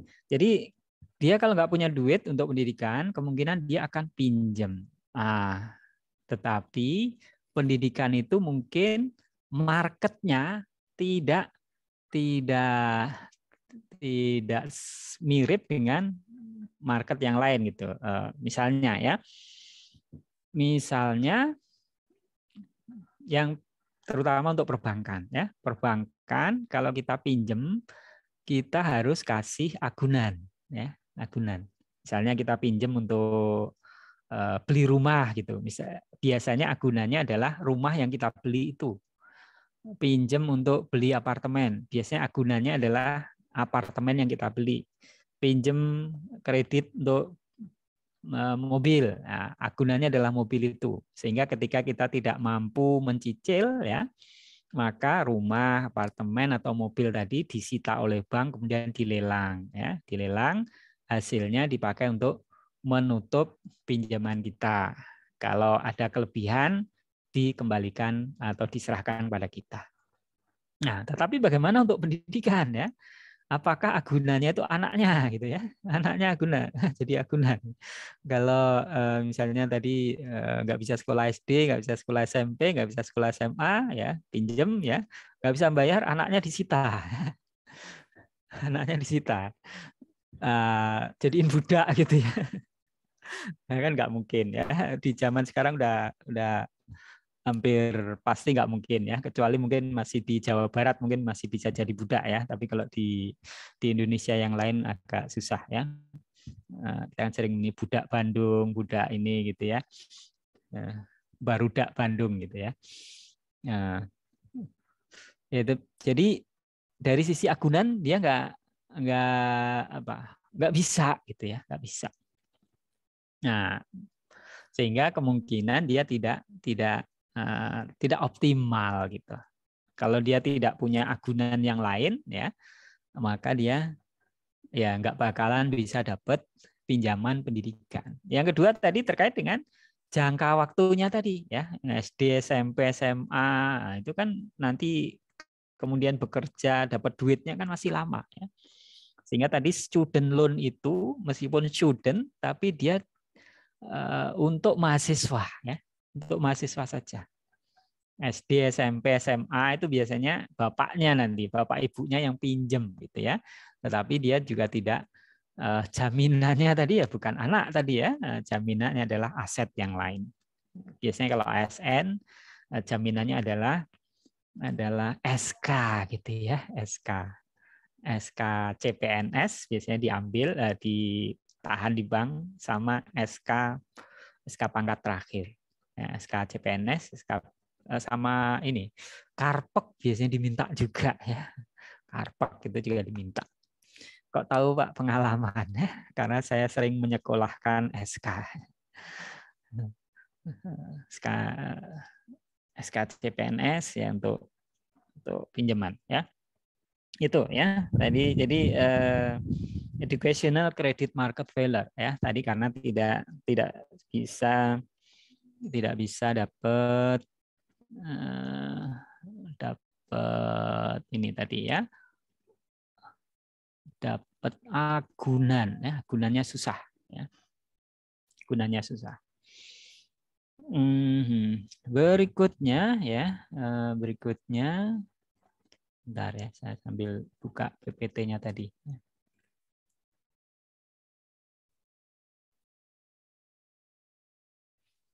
Ya, PPT-nya tadi ya. Oke. Jadi tadi yang 4 alasan tadi, alasan yang keempat tadi adalah educational credit market failure ya. Kemudian oke. Nah, ini tadi grafiknya ini untuk yang pendidikan yang gratis ya, disediakan oleh pemerintah pada level EF ya. F-nya mungkin free gitu ya. Education, F-nya adalah free education. Nah, dengan free education maka X akan meningkatkan ya, meningkatkan permintaan pendidikannya lebih tinggi ya, lebih tinggi dari E1 ke EF. Kita tadi mengasumsikan bahwa dengan education spending-nya lebih tinggi, maka kualitas pendidikannya juga lebih tinggi ya. Jadi dia katakanlah aslinya dari swasta gitu ya, X ya, di E1, maka dia memilih pendidikan gratis, ya udah gratis, kualitasnya lebih tinggi ya, tentu dia akan memilih itu gitu ya. Nah, crowding out yang ini ya itu suatu hal yang wajar, yang sudah seharusnya, yang diharapkan oleh pemerintah ya. Nah, tetapi yang problem adalah untuk yang Y ini, ya, tadi sudah dijelaskan bahwa dia awalnya pada level E2 ya, yang kualitas pendidikannya lebih tinggi ya. Tetapi dia melihat bahwa kalau dia hanya mengorbankan sedikit kualitasnya ya, maka dia bisa menggunakan duitnya yang awalnya bayar sekolah swasta tadi, duitnya bisa dipakai untuk pengeluaran yang lain ya. Dan kalau kita bandingkan ya, G2 dikurangi G berapa nih? G3 gitu ya. Itu jauh lebih besar ya, jauh lebih besar ya. Kita pakai tanda ini ya. Daripada E2 dikurangi EF ya. Jauh lebih besar ya, lebih besar. Sehingga dia kecenderungannya adalah keluarga Y ini akan crowding out, keluar dari sekolah swasta, milih sekolah negeri di C. Meskipun sekolah negeri kualitasnya sedikit lebih rendah daripada sekolah swasta. Nah, sehingga crowding out ini kalau keluarga Y itu banyak gitu ya, kalau orang-orang seperti Y itu banyak, maka kualitas pendidikan di daerah tersebut secara keseluruhan akan turun. Akan turun dia. Karena ya orang milih yang negeri tetapi kualitasnya lebih rendah ya. Tuh, berikutnya yang solusinya ini adalah voucher ya. Voucher, dengan voucher maka budget lainnya geser ya. Kalau tadi yang untuk sekolah negeri tadi ya, budget lainnya ya hanya ya jadi kayak gini gitu ya. Bagi yang ini nggak relevan ya, ini nggak relevan, ya, karena dia tidak, ya nggak ada duitnya, nggak diberikan ya, karena duitnya dipakai untuk membangun sekolah negeri ya. Nah, tapi kalau ini ya bagi X, bagi Y, bagi Z semuanya relevan ya. Dia geser ya, budget lainnya geser. Dan kita lihat semuanya memilih untuk meningkatkan kualitas pendidikannya. Education spending-nya lebih tinggi ya. Berarti kualitas pendidikannya juga lebih besar. Dan yang ini tadi disebutkan itu bisa menghilangkan crowding out gitu ya. Artinya yang mau swasta ya bisa silakan swasta ya, karena tadi kan negeri di sini itu ya, negerinya. Yang sekolah publik itu di C gitu ya. Yang swasta ya si Y tetap sekolah swasta ya. Di Z ya juga tetap sekolah swasta, dan sekolah swastanya bisa meningkatkan kualitasnya gitu ya, karena dia mendapatkan tadi alokasi atau mendapatkan siswanya tadi dapat voucher, dia sekolah di swasta kan berarti sekolah swastanya dapat duit gitu ya, sehingga duitnya bisa dipakai untuk meningkatkan kualitas pendidikannya. Nah, oke. Nah, ini yang berikutnya, kelebihannya tadi adalah salah satunya adalah kedaulatan konsumen, consumer sovereignty. Artinya apa? Dia bisa milih apakah mau ke negeri atau ke swasta gitu. Yang sesuai dengan preferensinya, sesuai dengan seleranya. Bisa milih negeri, bisa milih swasta yang sesuai dengan preferensinya, kualitasnya seperti apa. Kalau yang tadi pembangunan sekolah negeri tadi, ya dia milih gitu ya. Kalau milih negeri berarti swastanya harus di ini ya. Dia nggak bisa milih swasta gitu. Artinya terbatas pilihannya. Tapi kalau yang ini dengan voucher dia bisa milih negeri, bisa milih swasta. Bisa milih sesuai dengan preferensi selera kualitasnya seperti apa gitu ya. Nah, tetapi kekurangannya di sini disebutkan spesialisasinya berlebihan ya, bahwa tadi ada kompetisi ya, sekolah-sekolah berusaha meningkatkan persaingannya ya, biar dia dapat murid, nanti muridnya banyak masuk, dia dapat banyak voucher gitu ya, bisa dapat banyak duit, bisa meningkatkan kualitas sekolahnya. Tetapi kalau dia meningkatkan kualitasnya dengan strategi spesialisasi gitu ya. Jadi spesialisasi dia akhirnya akan terlalu fokus pada spesialisasinya tadi ya. Sehingga menghilangkan ya, terutama untuk pendidikan dasar ya, menghilangkan pendidikan yang penting ya. Kalau pendidikan dasar itu kan calistung ya, membaca, menulis dan berhitung. Plus satu lagi sebenarnya akhlak ya, karakter ya. Karakter atau attitude tadi. Itu justru yang lebih penting untuk pendidikan dasar ya. Sehingga banyak kritik ya, atau bahkan mungkin yang utama di sini ya. Utama di sini.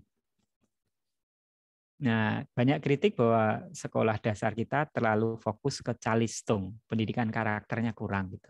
Kata-kata orang-orang yang ahli pendidikan katanya ya. Nah, sehingga dengan educational voucher tadi mungkin mendorong sekolah untuk berspesialisasi, terlalu berspesialisasi sehingga menghilangkan atau mengurangi pendidikan untuk karakter, pendidikan untuk baca, tulis, berhitung. Ya. Oke, mendorong pemisahan segregasi, ya. Segregasi, terutama ini segregasi sosial politik, ya. Segregasi sosial politik, karena orang biasanya cenderung berkumpul dengan kelompok yang sama dengan dia. Ya.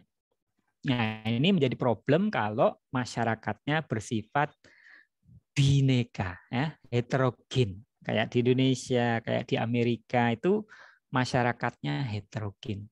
mungkin tidak menjadi problem di Jepang karena Jepang itu masyarakatnya relatif homogen, ya. Homogen, ya. Dia mungkin ada suku yang suku Ainu, tetapi dia minoritas, ya, sangat minoritas, ya. Yang mayoritas ya Jepang gitu ya. Ada orang asing, tapi orang asingnya juga sedikit sekali. Mungkin ada orang Cina, ada orang Korea gitu ya, tetapi juga sedikit sekali. Mungkin ada orang Brasil ya, tetapi juga sedikit sekali. Yang dia relatif homogen kalau Jepang ya, sehingga kalau dari sisi ras, sisi suku ya dia tidak ada masalah ya. Tetapi mungkin ada masalah di sisi pendapatan ya, tapi enggak juga ya, enggak juga. Karena untuk Jepang itu relatif kualitas pendidikannya relatif merata ya. Relatif merata. Oke. Jadi ini mungkin bagi negara-negara yang berbineka seperti Indonesia, Amerika itu bagaimana menggunakan pendidikan, terutama ini pendidikan dasar ya, untuk merajut ya, kalau kita pakai bahasa politik gitu ya, merajut benang-benang kebinekaan. Itu ininya seperti itu ya, kata-kata politikus ya. Tapi di lain pihak juga dia melakukan pemisahan ya. Politikus ya, jangan terlalu percaya dengan politikus. Ini tadi mungkin saya yang komentar di sini ya terkait dengan natural monopoly ya, monopoli alamiah. Monopoli alamiah itu adalah monopoli ya karena dia memerlukan modal yang besar gitu. Contohnya kalau di PIE atau di mikro itu monopoli untuk misalnya jaringan PLN ya. Monopoli untuk PDAM, monopoli untuk kereta api gitu ya, karena dia membutuhkan modal yang besar untuk bangun jaringan listrik, bangun rel gitu ya, atau bangun pipa-pipa gas, pipa-pipa PDAM. Sehingga dengan kebutuhan modal yang besar itu, maka dia yang bisa melakukan itu hanya satu perusahaan. Kalau dipecah-pecah justru tidak efisien ya. Karena nggak lucu kan, misalnya ada jaringan listrik PTA ya, kemudian di depan rumah kita juga ada jaringan listrik PTB gitu ya, jaringan listrik PTC, itu tidak efisien karena semua perusahaan listrik katakanlah itu harus membangun jaringan sendiri-sendiri ya. Jaringan sendiri-sendiri. Nah, makanya untuk distribusi listrik menurut undang-undang kita dimonopoli oleh PLN. Nah, kaitannya dengan di sini bahwa mungkin pendidikan itu untuk membangun pendidikan yang berkualitas memerlukan modal yang besar gitu. Memerlukan modal yang besar sehingga sebenarnya lebih efisien kalau sumber dayanya tadi tidak dipecah-pecah ke voucher-voucher gitu, tapi diberikan untuk sekolah yang bagus, yang besar gitu ya, sehingga lebih efisien ya. Ini terutama kalau di Indonesia mungkin sekolah yang terpencil gitu ya, daerah-daerah yang siswanya dikit ya, itu kalau diizinkan bangun sekolah yang banyak ya nanti nggak efisien gitu ya. Magnet, charter, dampak pendidikan ya tadi nanti bisa di ini Duflo ya. Karya tulis dari Pak Duflo saya ada tapi kelihatannya waktunya tidak cukup ya. Oke ya, kemudian nanti dampak pendidikan ya nanti bisa dilihat terkait dengan PISA ya. Nilai PISA ya. Bentar, nih saya harus close dulu biar nggak cuit-cuit ya. Nah. Ya sebentar. Dung. Ya, oke. Nah, saya ingin bentar minta 1 menit ya untuk memperlihatkan tadi ya bagaimana dampak, bagaimana return to education ranking Indonesia dibanding dengan negara-negara lain. Ya, ini ada situs namanya indonesiapisa.com ya. PISA itu apa ya? PISA itu adalah Program for International Student Assessment. Ya, jadi dia mengevaluasi ya bagaimana pencapaian negara-negara tertentu ya terkait dengan membaca matematika dan pengetahuan sains. Ya. Ranking Indonesia 2015 ranking ya ini yang merah ya Indonesia merah ranking ranking 62 dari 70 ya. Malaysia Thailand ranking 55 ya. Malaysia mana Malaysia ya? Malaysia Singapura nomor 1. Nah ini ya. Malaysia kok nggak kelihatan ya. Kemudian tahun 2018 Indonesia ranking 71 dari 77. Thailand ranking 60, Malaysia ranking 48 ya. Singapura dikalahkan oleh China ya. Nah, jadi itu yang dikeluhkan oleh Bu Menteri Keuangan ya bagaimana anggaran 20% gitu ya tidak bisa mengangkat ranking Indonesia di dalam PISA tadi. Ya, mungkin salah satu penjelasannya adalah kondisi Indonesia itu sangat beraneka ragam. Ada daerah yang sangat maju, tetapi ada daerah 3T ya, terluar ya, terluar, terisolir, terabaikan ya, bukan terabaikan ya, daerah tertinggal gitu ya, yang kualitas pendidikannya yang masih memprihatinkan. Nah itu yang kalau dirata-ratakan daerah-daerah itu membuat ranking Indonesianya turun gitu ya. Tapi kalau yang disurvei daerah-daerah yang maju gitu ya, kota-kota besar gitu ya, saya yakin kita ya masih ya relatif bisa lah ya, atau rankingnya tidak terlalu jatuh banget. Oke, demikian ya topik pertemuan kita pada siang hari ini. Kita ketemu lagi hari Kamis, tapi untuk presensi saja ya, mungkin 5-10 menit untuk mengisi portal presensi. Terima kasih atas perhatiannya. Sampai ketemu hari Kamis insya Allah ya. Kita tutup. Assalamualaikum warahmatullahi wabarakatuh.